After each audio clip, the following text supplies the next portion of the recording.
here for? We here for put a ring on it. God bless us all. Let's talk about what happened on the show. But first, if I can get my screenshots together, I'm actually going to put this stuff up on the screen. But a few of y'all have been trying to help me understand what is going on when it comes to put a ring on it, because I have not been able to understand why these people would get on this show and do this. And I'm going to read a few comments for those of y'all who've been trying to either figure it out like me or have a good idea of what this show may be trying to do.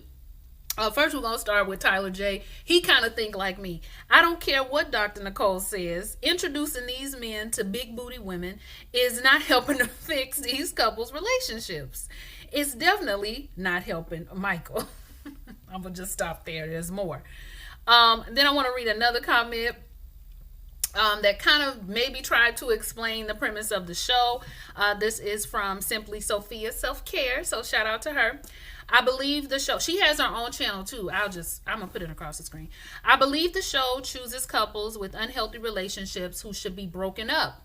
So I think the premise is built for them to open their eyes to see the toxicity in their current relationships through experiencing what could be. That's a good point. A good point as well. And then one recently here, who I hope she had gave me permission to read the comment, because I'm about to read it. Jasonia G. It's kind of lengthy. I'm going to put her name up.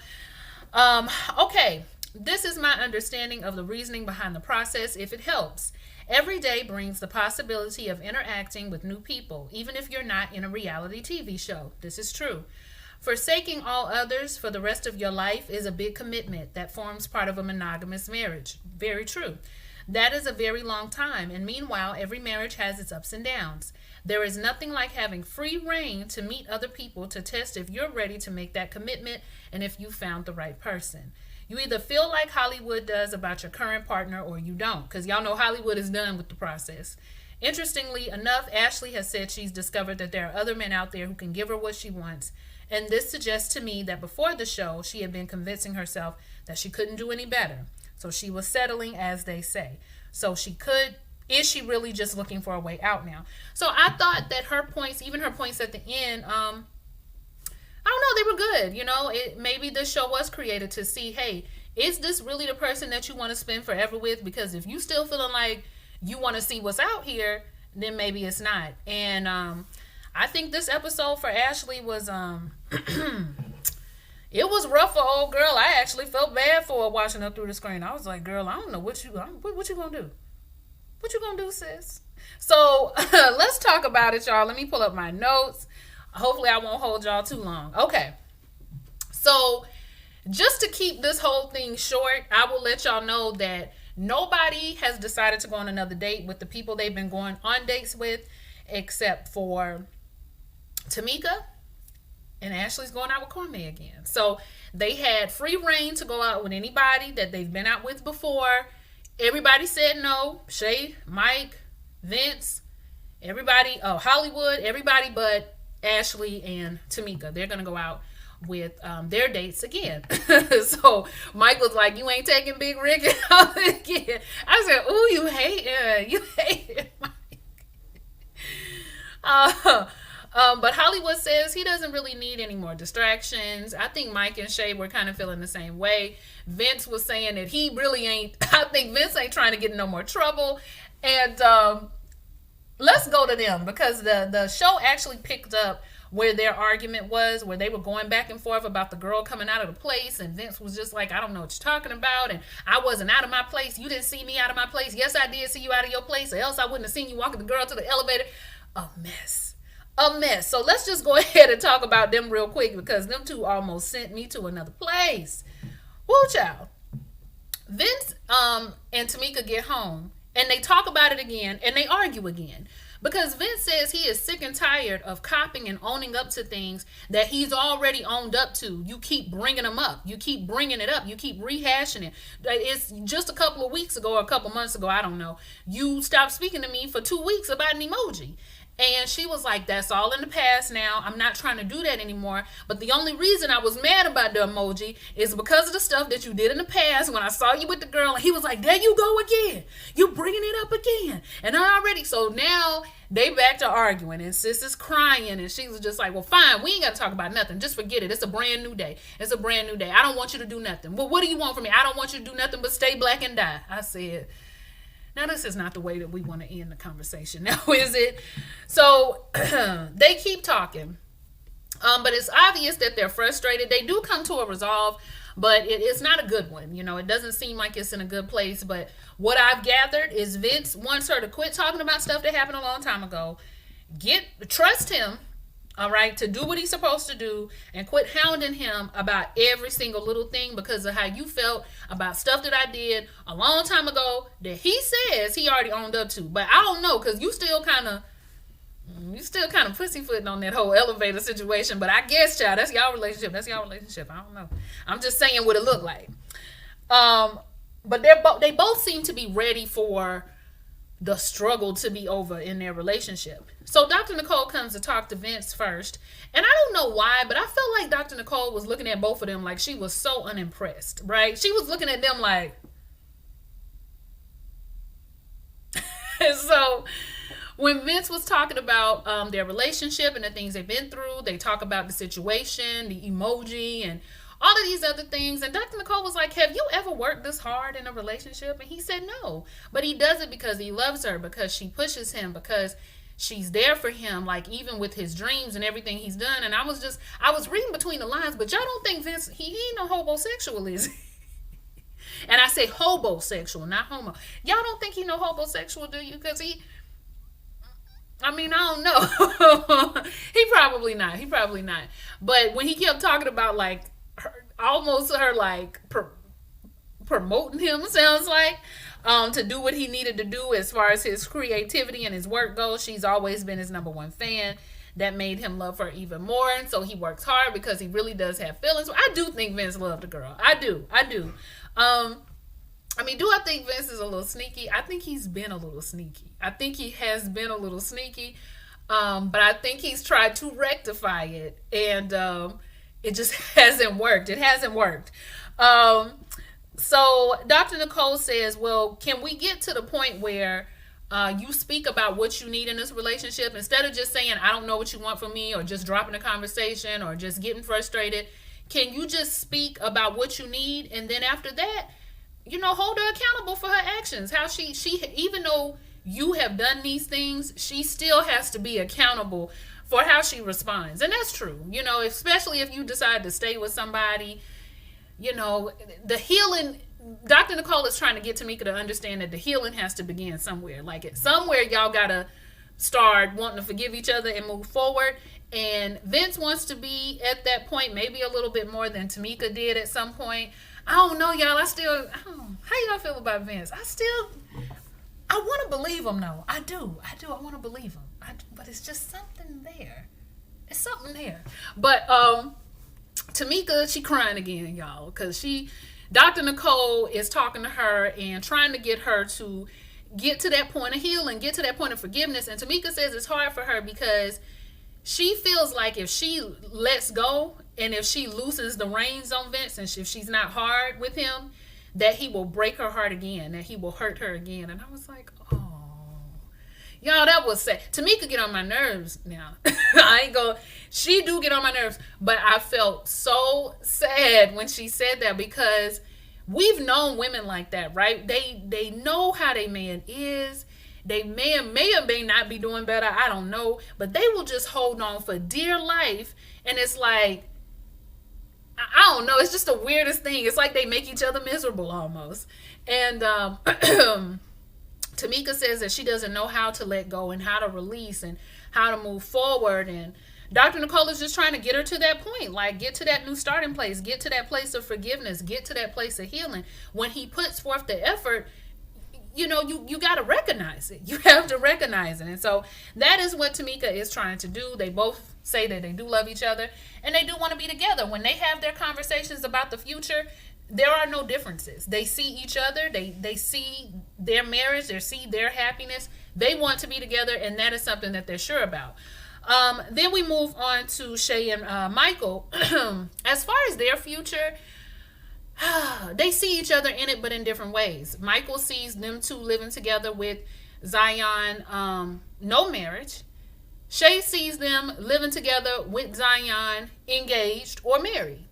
And Michael don't see that. And Shay is just like, well, I don't really know what we're going to do because we're not seeing the same, we ain't seeing the same future. And when they talk about it, do I want to go? I don't want to go there yet because they actually end up expounding upon it more when they get to their to the final scene in the house. So I'll wait on that. But just right now, when they have their future talk, it's not adding up, which I knew it wasn't, and we gonna get to that. What was I about to say? Tamika goes on a date with Devin, and she came out with her foxy Cleopatra afro. She looked good.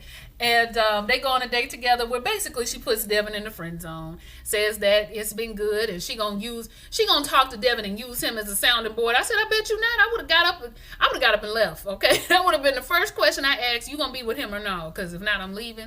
I ain't finna be no sounding board for your newfound love and your newfound self-expression. I don't want to hear all that. But I noticed that Tamika, every time she spoke, she kept saying, I need to do these things.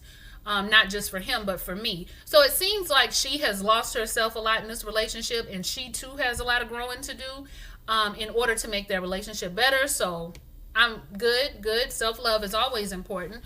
So she's trying to just get back to Tamika. Devin is cool, don't understand why she wouldn't want to be with a cat like me, but it is what it is. He was glad that she let him know. So that was good. Kwame and Ashley go on a date. All right. So before this date, Hollywood is sitting at the house with no shirt on and an apron. Okay. I guess he was cooking bacon. I'm not really sure.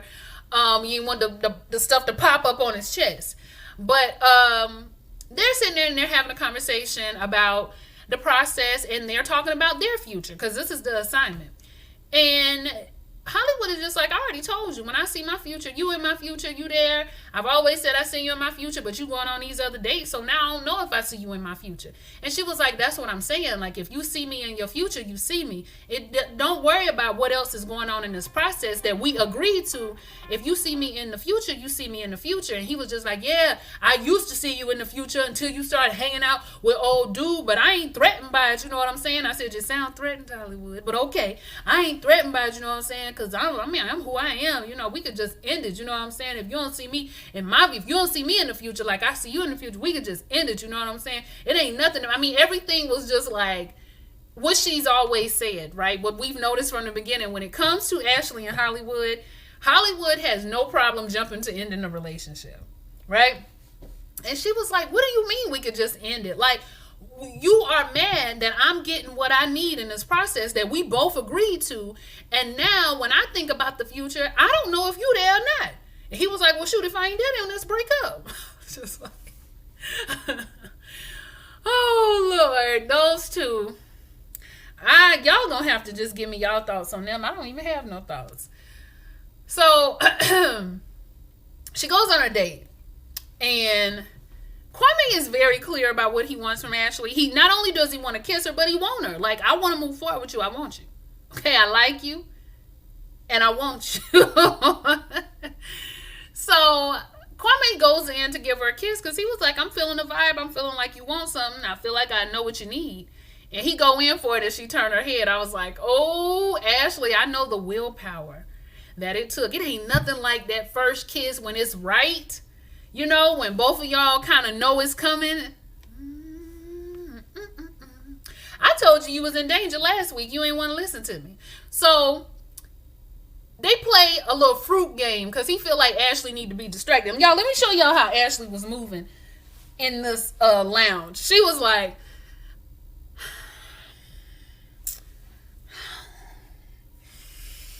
I said, that's sexual frustration. I know it when I see it and I understand it. So Kwame starts playing with some pineapples. I said, child, this ain't, who is in charge here? He rubbing pineapples on her lips and asking her what this is, what that is. She got her eyes covered. And y'all, why he take the pineapple, put it up to her mouth to feed it to her with his mouth? And so he kind of got a kiss in the process. And she was like, Oh my gosh. And you right, oh my gosh.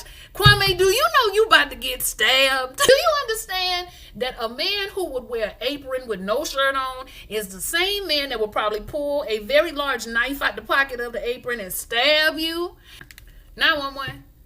911. Yeah, I need y'all to get down to this empty lounge cuz somebody named Kwame done got stabbed.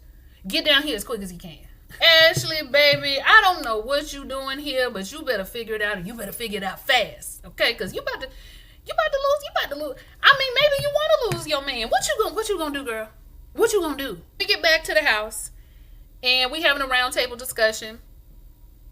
Shay and Mike are clear that their visions for the future are different. Dr. Nicole wants to know, well, what y'all gonna do then? And Shay said, I don't know. We're gonna have to come to some kind of resolution because what he sees is different from what I see, and he says he wants to see how Shay interacts more with Zion before he decides to marry her. And I was just like, Michael, and maybe I'm wrong for saying this, but I feel like the trial run was when Zion would come on the weekends, which how you behave and respond to my child on the weekends and these years I've been with you, that's the trial run. If she not responding just during these short visitation periods, I don't know. I mean, and that's a conversation that y'all should have had from the very beginning of y'all relationship. As soon as you saw that she may not have been responding like you maybe wanted a woman to your child. So you already had a trial run, bruh. What you gonna do? And that's the question. That's the name of this episode. What you gonna do? So Shay, for her point, he already told you he didn't see marriage. He already told you his views on marriage. So what you gonna do, girl? Somebody gotta go or stay or whatever you gonna do. So then we get to Ashley in Hollywood. Let's go to Tamika and Vince first. Tamika and Vince are in a better place. They look like they're in a better place. They don't look like they just 5 seconds away from arguing. They're actually touching each other. They looks loving. It looks like they've been doing some work. She looks happier. I was happy. I really was. I was happy for them because it seems like they working on something else, and that's a good thing. And Tamika wasn't crying, so good. She says that she's just trying to move forward positively, work on herself, work on loving herself more. I think she also needs to get more secure as well, and don't accept just any old thing either. Ask what you need, and if you don't get it, hey, get on if you got to. You don't have to continue to take anything off of anybody. If Vince is doing some other stuff, I'm not saying he is. Ashley in Hollywood, I don't know what. I mean, it was so explosive yet again.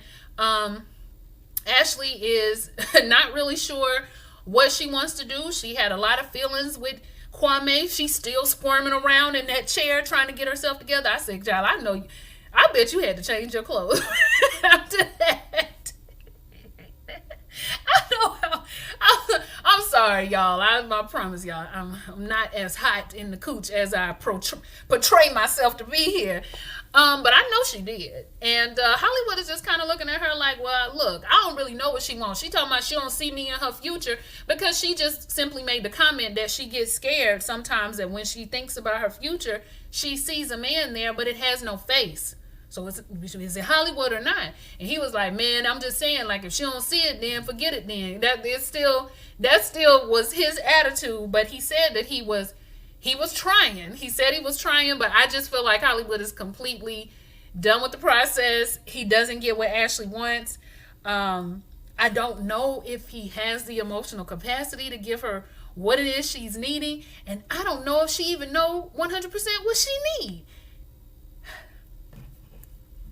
This show is stressful. Y'all let me know what y'all thought. Like, comment, and subscribe. I'll see y'all for the next one. Bye.